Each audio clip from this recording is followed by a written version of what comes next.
Olá para você ligadinho no Igreja em Saída, o nosso espaço diário para deixar você, sua família, todo mundo bem informado com as principais notícias da igreja no Brasil. Sempre uma alegria, viu? Ter a sua companhia aqui no nosso programa, mais uma vez falando direto do Centro de Eventos Padre Vitor Coelho de Almeida, onde acontece a 60ª edição da Assembleia Geral dos Bispos do Brasil. E hoje, como de costume, a gente continua trazendo membros do Episcopado Brasileiro, presidentes das comissões aqui no nosso programa, e hoje eu converso com Dom Nelson Francelino, ele que é bispo de Valença e presidente da Comissão Episcopal para a Juventude. Dom Nelson, obrigado, viu, pela participação com a gente. Queria que o senhor já começasse aqui a participação contando, na medida do possível, um resumo, de como foram esses 4 anos à frente da comissão. Então, nós iniciamos nossos trabalhos e nos deparamos com a pandemia, com o lockdown, o que, em meio a tantas dificuldades, atinge sobretudo a juventude que vive e depende desse abraço caloroso, desses encontros presenciais.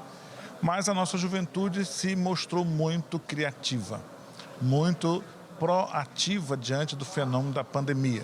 Em meio a tantas dores, a tantos lamentos, a tantas dificuldades, brotou uma juventude mais solidária, Uma juventude samaritana, que não se encurvou, mas saiu para servir, seja nos aparatos técnicos das transmissões, seja também na arrecadação de alimentos para socorrer os trabalhos sociais das paróquias. Uma juventude que não se encolheu, mas uma juventude que saiu, veio à tona, com todo o seu profetismo de crítica, mas também de misericórdia através de várias atitudes. Nós tivemos ao longo desses 4 anos uma caminhada com meta de chegar até o nosso 3º projeto pastoral para a juventude da Igreja do Brasil. E foi difícil porque isso exigia assembleias, encontros presenciais, e nós ficamos impossibilitados por 2 anos.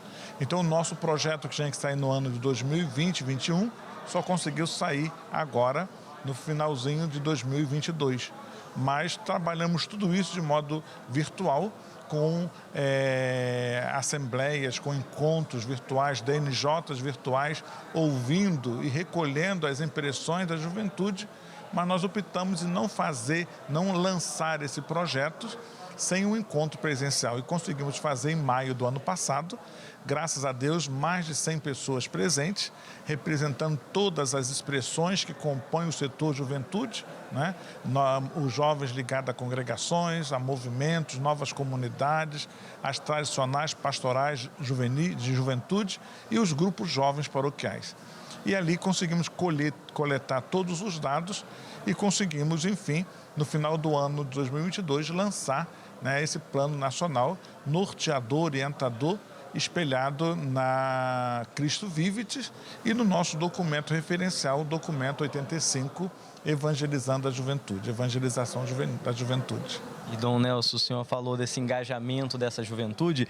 Rapidamente, antes da gente encerrar, queria que o senhor trouxesse um pouquinho da expectativa, então, desses mesmos jovens com a jornada, A gente está aí quase 100 dias da Jornada Mundial da Juventude. Como é que está o coração dessa turma? Então, antes de falar disso, eu queria só lembrar que nós conseguimos também retomar, no ano passado, a missão nacional da juventude na área de Amazonas, em consonância com o pedido do Santo Padre. E tivemos já mais de 150 pessoas na Prelazia do Xingu. Nas 1001 aventuras, eu tive a possibilidade de estar lá com o Dom Antônio também presente, Irmã Valéria, e mais com esses jovens. E entre furar pneu, trocar pneu, conseguimos sair todos, fomos na intenção de evangelizar e voltamos evangelizados. Com relação à Jornada Mundial da Juventude, o tema, Maria levantou-se e apressadamente saiu a serviço, para servir. Eu creio que isso nos motiva a nos recolocar enquanto jovens com a orientação do Santo Padre nesse cenário evangelizador de uma igreja de saída. E, graças a Deus, a nossa juventude está bem mobilizada no Brasil inteiro, em meio a todas essas dificuldades financeiras, mas os jovens esboçam essa criatividade bonita, para servir. Nós já temos inscritos cerca de quase 15 mil jovens, e a tendência agora é ir aumentando. Nossa expectativa é de em torno de 30 mil jovens lá em Lisboa com o padre.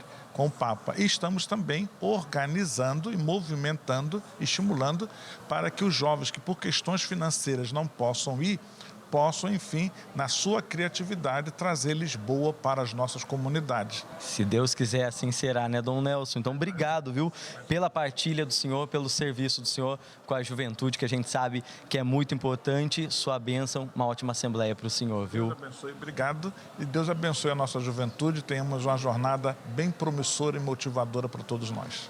Amém, assim seja, Dom Nelson. Obrigado pela participação com a gente. É isso, né? A gente tem falado bastante da Jornada Mundial da Juventude aqui no programa e assim a gente continua trabalhando, incentivando esses jovens a se engajarem na jornada. Agora, hoje, sexta-feira, como você sabe, é dia de participação do Observatório da Comunicação Religiosa aqui no nosso programa. Por isso, vamos conferir a reflexão que eles nos trazem nesta semana.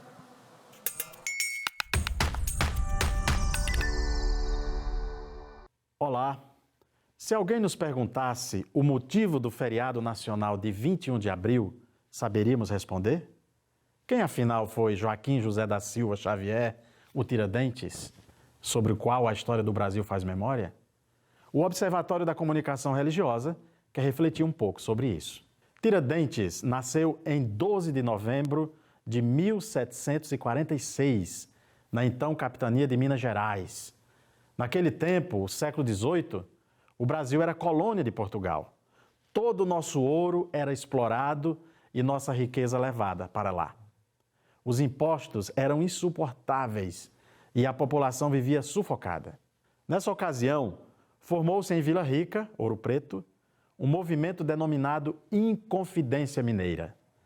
Tomaram parte desse movimento militares, escritores de renome, poetas famosos, magistrados, padres, entre outros.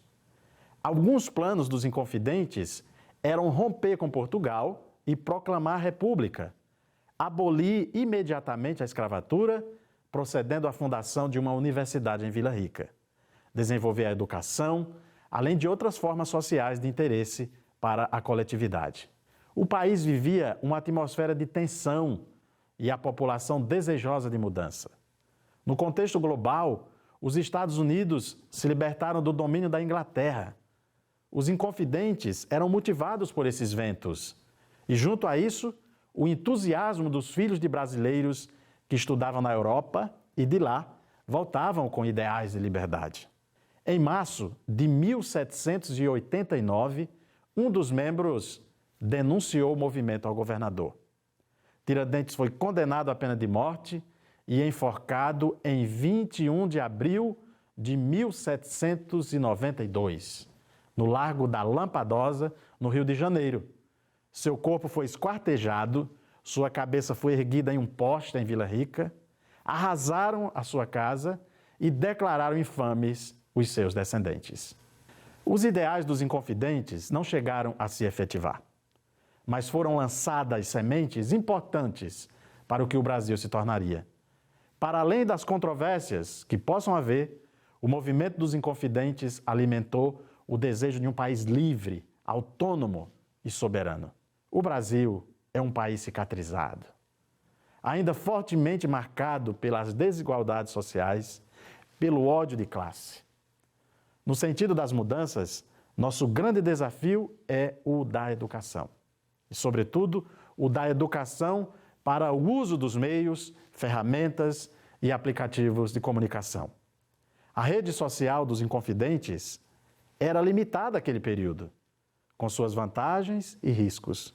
Hoje, nós temos as redes sociais digitais que ampliam de forma incomparável o engajamento de membros.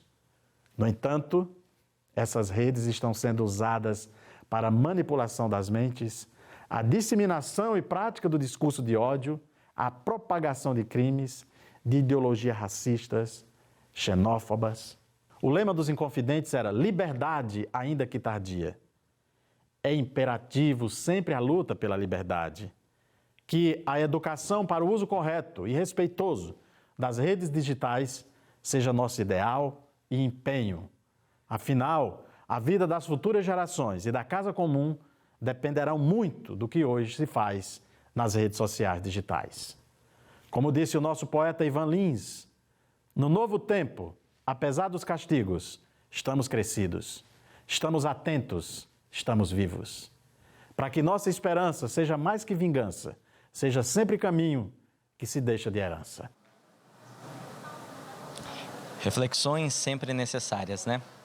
Assim a gente encerra o programa de hoje. Nos vemos na segunda-feira, tá bom? Até lá!